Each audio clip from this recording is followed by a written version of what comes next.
Halo guys, welcome back to my YouTube channel gua. Ya, what a race, Hungary Grand Prix, race yang salah satu terbaik lah, master class lah bagi gua. Jadi ya teman-teman sudah tahu ya apa ya video gua pada kali ini.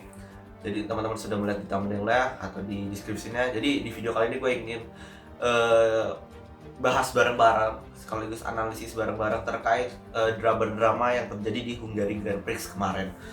Dan tentunya banyak sekali drama yang kita bisa diangkat untuk menjadi pembahasan. Jadi ya gue ingin membahas secara simpel aja, secara umum aja. Di analisisnya juga gue akan mengangkat secara simpel aja biar kita bisa semakin paham apa yang terjadi di Hungary Grand Prix kemarin. Sebelum gue bahas, gue ingin menjelaskan sedikit informasi umum mengenai sirkuitnya sendiri. Sirkuitnya memiliki panjang trek 4,3 km dengan 2 DRS zone, memiliki jumlah turn dengan total 14 turn dan menyediakan 70 lap totalnya. Dan banyak driver memiliki rekor yang bagus, salah satunya adalah Lewis Hamilton memiliki rekor yang bagus. Kurang setahu gue 8 kali dia menang di track ini. Jadi tanpa perlu berlama-lama lagi, kita masuk ke analisis dan ngobrol bareng mengenai drama yang terjadi di Grand Prix. Dan gue akan membaginya ke beberapa poin agar mempermudah teman-teman dalam memahami. Sebelumnya jangan lupa tetap like, comment, subscribe channel gue, karena like, comment, subscribe dari kalian sangat bantu gue dalam mengembangkan video gue selanjutnya. Oke, poin pertama yang ingin gue mengangkat, dan kebetulan gue banyak baca catatannya. Poin pertama yaitu lap pertama chaos. Nah teman-teman, kalau melihat dari sebelum race, itu situasi track itu hujan ringan dan tracknya sendiri cukup basah atau agak becek, sehingga para driver mengganti strateginya menggunakan ban intermediate karena menyesuaikan dengan situasi di track dan di sirkuit. Dan kita bisa lihat lap pertama, gua berpikir pada saat lap pertama green light itu ada sesuatu yang akan terjadi gitu loh, karena pada saat lap pertama green light atau lights out, gue melihat di front row ada yang aneh, bukan dari Hamilton ya sebagai pole position, tapi Bottasnya sendiri. Reaction Bottas gue akuin sangat jelek. Karena apa? Ketika green light, posisi Bottas sudah di overtake oleh Verstappen, oleh Perez, dan oleh Norris. Dan ketika masuk ke turn pertama, Bottas pun semakin, menurut gue lagi, semakin aneh. Karena apa? Dia late braking di turn pertama. Memang ketika situasi track tidak memungkinkan seperti hujan dan becek, kita harus pakai, ya kalau menurut gue harus pakai insting ya dalam remnya. Dan gue ngeliat Bottas remnya cukup late braking, sehingga dia, kalau bahasa gue sih, dia mendorong Norris atau menyeruduk Norris dan mengakibatkan collision. Tidak hanya mengakibatkan collision ke Norris saja, namun mengakibatkan ke duo Red Bull, Verstappen dan Perez. Jadi benar-benar itu parah banget di lap 1 chaos karena Bottas late braking, dan mengakibatkan beberapa driver pun DNF dan damage pada mobilnya. Ini pun tidak terjadi di Bottas saja, melainkan di Lance Stroll juga. Lance Stroll gue lihat juga agak sedikit late braking, sehingga mengakibatkan Leclerc damage-nya cukup parah mobil, sehingga dia harus terpaksa DNF. Jadi lap pertama cukup chaos, hampir seperempat driver yang damage mobilnya, bahkan harus DNF. Yang damage paling seperti Verstappen, sidepodnya hancur kayaknya, floornya damage parah. Norris pun juga sama karena akibat dari serudukan Bottas, dan sayangnya dia harus DNF dan tidak konsekutif poin lagi. Itu lap pertama yang gue ingin angkat. Lalu lap kedua, sebenarnya ini lap kedua sih. Poin kedua maksud gue, lanjutan dari poin pertama, yaitu pit stop strategy berubah. Setelah lap pertama chaos itu, Stewart membuat keputusan bahwa harus red flag karena banyak debris, ibaratkan banyak puing-puing akibat dari kecelakaan kemarin, kecelakaan atau collision dari turn pertama, sehingga harus red flag kurang lebih 20 dari sampai 15 menit atau 20 menit, sorry. Dan para tim memanfaatkan waktu tersebut untuk yang pertama untuk memperbaiki mobil tentunya, memperbaiki mobil karena mayoritas beberapa driver ada yang damage, salah satunya Verstappen dan Norris.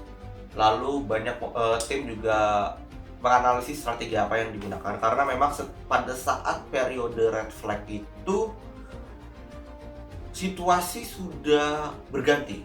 Maksudnya apa berganti? Karena situasinya sudah tidak hujan, tracknya juga nggak terlalu becek lagi. Nah meskipun demikian para tim masih memiliki keputusan untuk tetap menggunakan ban intermediate setelah red flag. Nah ketika periode red flag selesai, ini menarik ya guys. Ketika mau ke starting grid, karena setelah red flag para driver harus ke starting grid ya untuk memulai lagi, balapan lagi. Ini menarik ya guys, mayoritas driver kembali lagi ke pit. Ini menarik banget, kembali lagi ke pit. Karena apa? Mereka melihat situasi di mana situasi memungkinkan untuk menggunakan ban slick atau ban kering. Salah satunya Ocon. Ocon waktu itu berada di belakangnya Hamilton ya.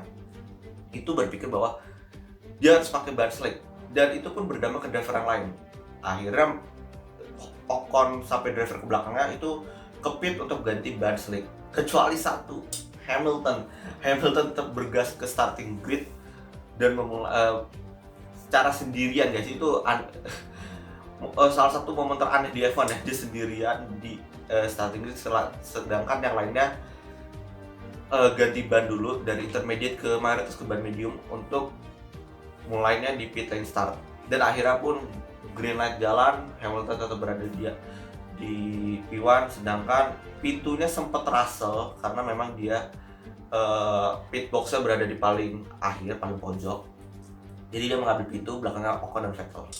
Itu pertama, pit stop strategi berubah karena memang setiap tim melihat situasi dan menganalisis setiap situasi ketika race berlangsung. Kalau ada kesempatannya, diambil kesempatannya.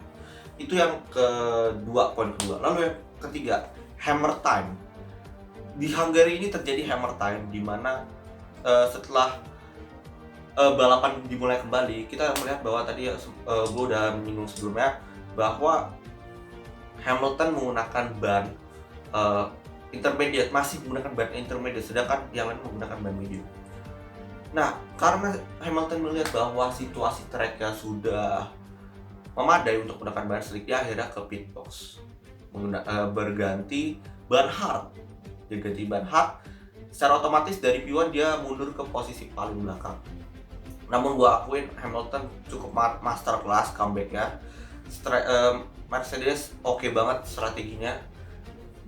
Dia berusaha menggunakan ban hard, di pertengahan lap dia juga ke pit lagi ganti ban medium. Satu-satunya driver yang banyak fresh di pertengahan lap, sehingga dia berhasil mengovertake semua driver. Strategi Mercedes oke, performa mobil oke, ditambah experience driver dari Hamilton juga oke, sehingga hammer time-nya gue bilang manjur banget. Dia akhirnya bisa ke salah satu top of podium.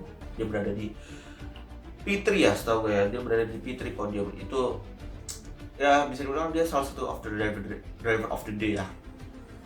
Tapi driver of the day kan Diablo Alonso ya, itu akan menjadi pembahasan tersendiri. Lalu yang keempat, nah ini kebetulan lanjutan dari driver of the day, pertandingan Alonso versus Hamilton. Kita akhirnya melihat lagi pertandingan Alonso lawan Hamilton. Dua ex-teammate di McLaren bersaing lagi, dan gua harus mengatakan Fernando Alonso defense-nya sangat masterclass, super. Di usianya 40 tahun, dia menampilkan performa lainnya di muda dulu waktu di Renault tahun 2005. Dan gua mengingatkan peristiwa Alonso mendefense Hamilton itu layaknya waktu 2005 atau 2000 berapa gitu, ketika Alonso mendefense Schumacher di Imola San Marino. Itu sama banget waktu di Hungary kemarin, dimana Alonso benar-benar mendefense parah dari Hamilton. Hamilton selalu mengepush, selalu menyerang, namun Alonso masterclass banget mendefense-nya. Hamilton pun sampai ngeluh ya ke tim radionya bahwa ini susah banget ya punya orang untuk diserang gitu loh. Dan memang gua pun melihat bahwa Alonso ini punya dua alasan kenapa dia mendefense jor-joran banget. Yang pertama tentunya dia mempertahankan posisi top 5. tentu top 5 itu poinnya cukup besar. Dia ingin tetap gaspol di championship, jadi dia tetap ingin mempertahankan top 5. Dan alasan kedua, dan ini merupakan alasan yang paling penting dan ini menunjukkan teamworknya Alonso dengan timnya itu sangat bagus, yaitu Alonso berusaha jor-joran mempertahankan agar Hamilton tidak menyerang Ocon yang berada di P1 yang sedang race lead. Nah teman-teman, kenapa demikian? Bayangkan gini, andai kata andai kata Hamilton berhasil menyalip Alonso dan itu di pertengahan lap, gue yakin dia akan menyalip Ocon di depannya. Jadi ini bagi gue teamwork yang baik ya. Alonso berusaha semaksimal mungkin untuk mendefense dari Hamilton sehingga Ocon tetap aman, secara simpel gitu. Ocon tetap aman berada di P1, Alonso-nya pun tetap aman di top 5. Tetapi sayangnya di 5 lap terakhir Hamilton berhasil mengovertake Alonso, dan namun demikian Alonso tetap berada di top 5 sedangkan Ocon tetap menjadi race winner. Jadi masterclass banget, great drive Alonso dan teamworknya juga oke banget di Alpine ini. Itu yang poin keempat. Lalu poin kelima, ini juga drama lagi, yaitu pertandingan Ocon versus Vettel. Ini adalah salah satu alasan dimana gua selalu tonton terus dari lap pertama sampai lap ke-70. Ocon dan Vettel ini selalu tempel-tempelan. Performa mobil antara Alpine dan Aston Martin kan kurang lebih sama. Mereka kedua driver saling tempel-tempelan, bahkan mereka memakai strategi undercut. Ya memang pada akhirnya Ocon yang memenangkan strategi undercut itu karena pit stop Ocon lebih cepat dibandingkan Vettel. Bedanya 1 detik. Ocon 2,3 detik, Vettel 3,3 detik. Jadi ya Ocon itu pit stopnya juga cukup baik.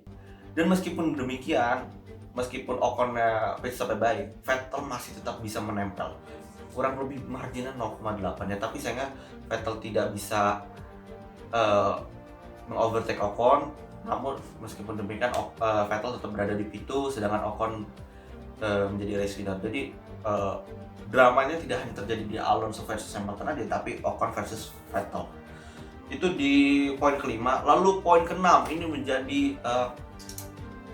doa terkabulnya sejuta umat penggemar F1, yaitu Williams, tim yang dulu musim kemarin berada di paling bawah, selama 2 tahun terakhir berada di paling bawah, akhirnya mendapatkan poin. Tidak hanya satu driver aja yang mendapatkan poin, tapi 2 driver, yaitu Nicolas Latifi dan George Russell, mendapatkan double point. Ini sesuatu hal yang bagi gua cukup luar biasa banget. Williams akhirnya bisa secara step by step bisa berkembang, menunjukkan bahwa mobilnya itu juga mobil kompetitif meskipun development atau update-nya masih step by step. Namun gue lihat Williams menunjukkan kelasnya, bisa kompetitif dan mendapatkan double point ya. George Russell pun sampai terharu, bahkan sampai nangis. Bahkan ini yang menarik guys, George Russell bilang di tim radionya bahwa tolong tim memprioritaskan Nicolas Latifi. Kenapa demikian? Karena George Russell tahu bahwa Nicolas Latifi itu berada di posisi yang lebih baik dibandingkan George Russell. Jadi George Russell pun bilang, tolong prioritaskan Niki, jika perlu lu boleh lakuin apa aja dah ke gua, tapi tolong prioritaskan Nicolas Latifi gitu. Ini menunjukkan bahwa George Russell pun peduli dan ingin tetap menjaga teamworknya juga dengan tim dan dengan teammate-nya Nicolas Latifi. Dan bagi gua ini masterclass juga antara Nicolas Latifi, George Russell dengan tim. Jadi congrats banget buat Williams, poin di musim ini, dan hebatnya dia berada driver constructor championship-nya Williams berada di P8. Wah, itu benar-benar hebat. Poinnya pun juga main-main, bukan kaleng-kaleng ya, ibaratkan dia bisa mengovertake Alfa Romeo dan Haas. Mantap betul Williams. Dan ini poin terakhir yang gue ingin bahas, poin ke-7 ya. Dan ini tadi doa-doa sejuta umat sudah terkabul, dan sayangnya doa-doa sejuta umat yang awalnya udah seneng setelah race, namun sayangnya gue pun juga sedih ya mendengar drama ini ketika bangun tidur. Wah, sedih banget. Yaitu ternyata Sebastian Vettel didiskualifikasi. Teman-teman juga mungkin bertanya kenapa Sebastian Vettel didiskualifikasi after race. Jadi gini guys, yang gue pelajarin bahwa FIA mempunyai peraturan di mana setelah setelah balapan, setiap driver di mobilnya FIA perlu ngambil sampel dari setiap bahan bakar di setiap mobil, minimal 1 liter. Dan ketika FIA mengambil bahan bakar Vettel, ternyata Vettel bahan bakar di mobilnya itu hanya 0,3 liter. Jadi tidak sesuai syarat, sehingga sangat disayangkan harus didiskualifikasi. Wah, ini benar-benar gue awalnya juga menimbulkan pertanyaan, kenapa FIA nggak ngambil sampelnya pada saat di awal race? Kenapa harus di akhir race? Karena memang ketika waktu di race kemarin itu, dengan kondisi di awal race hujan, itu mengakibatkan bahan bakar cepat habis. Makanya teman-teman kalau perhatikan ketika di akhir race, banyak mobil yang berhenti di track, seperti Ocon, George Russell, Vettel pun juga berhenti di track itu untuk mengirimkan bahan bakar. Namun ya, memang peraturan seperti itu ya, tetap taatilah. Namun ya, berita yang gue dapat, Aston Martin juga mengajukan banding ke pihak FIA, dan mobil Vettel saat ini, kalau bahasa simpelnya dalam tanda kutip ya, mobil Vettel sedang disita oleh pihak FIA agar tidak disentuh-sentuh lah. Jadi benar-benar disita selama periode banding ini. Dan mungkin teman-teman bertanya, apakah tim Aston Martin bisa menang atau kalah dalam banding ini? Gua pribadi, ini pendapat gua ya, meskipun gua juga nggak terlalu yakin, kayaknya kalah guys. Ya paling antara kalah sama menang guys ya, tapi lebih banyak kalah guys, karena ya itu tadi ya, memang ada 0,3 liter. Namun ya kayaknya kalah sih, kalau feeling gua kalah sih. Namun meskipun demikian, jangan kita berharap kalah dulu. Kemungkinan bisa menang guys, karena apa? Aston Martin memberikan data, ini gue juga catat. Aston Martin memberikan data bahwa di dalam mobil Vettel terdapat sisa bahan bakar yang cukup banyak, kurang lebih 1,4 atau 1,7 liter. Itu di datanya Aston Martin. Jadi ya, kita menunggu bandingnya ini, proses banding, dan kita berharap yang terbaik lah untuk Vettel. Karena gue lihat Vettel ini lambat laun, memang Vettel ini step by step ya berkembangnya ya, kadang naik, kadang turun, kadang naik, kadang turun. Namun gue lihat semenjak race di Hungary kemarin, Vettel menunjukkan masterclass. Jadi ya, gue berharap ya Vettel bisa bangkit, Aston Martin bisa bangkit kayak dulu di Racing Point. Mereka bisa bangkit di Sakir Grand Prix ya waktu kemarin. Gue berharap Aston Martin bisa bangkit, bisa mendapatkan poin banyak. Mungkin itu aja video gue kali ini. Honorable mention untuk beberapa mention driver yang perlu gue mention, seperti Schumacher, great drive, dia bisa mempertahankan Verstappen. Lalu Verstappen dengan mobil damage parah, side point hancur, dia bisa berhasil poin. Lalu mention siapa lagi ya? Gasly terakhir ya, bisa berhasil mendapatkan fast lap. Dia di akhir lap dia ganti ban ke soft, dia mengambil fast lap dari Hamilton, dan di akhirnya dia mengambil fast lap dan mendapatkan tambahan 1 poin. Jadi ya, itu honorable mentionnya. Jadi thank you for watching. Sorry kalau gua kurang lengkap, karena gua analisisnya juga simpel-simpel aja. Teman-teman kalau ada pertanyaan tentang race kemarin, bisa kita ngobrol bareng di kolom komentar. Lalu sama satu lagi, kemarin ada pertanyaan kenapa gua belum mulai F1 2021, masih F1 2020 gamenya. Mohon bersabar guys, karena gue masih nabung untuk beli F1 2021 gamenya. Nanti kalau gue udah punya gamenya, gue akan membuat konten dari F1 2021. Untuk sementara gue buat konten dari F1 2020 dulu, atau konten-konten yang lain. Salah satunya akan coming soon, yaitu endurance ya guys, karena bentar lagi Le Mans gitu ya guys. Jadi nantikan konten-konten gue selanjutnya. Jangan lupa tetap like, comment, subscribe channel gue, karena like, comment, subscribe dari kalian sangat bantu gue dalam mengembangkan video gue selanjutnya. Oke, see you on the next video and goodbye, Famos.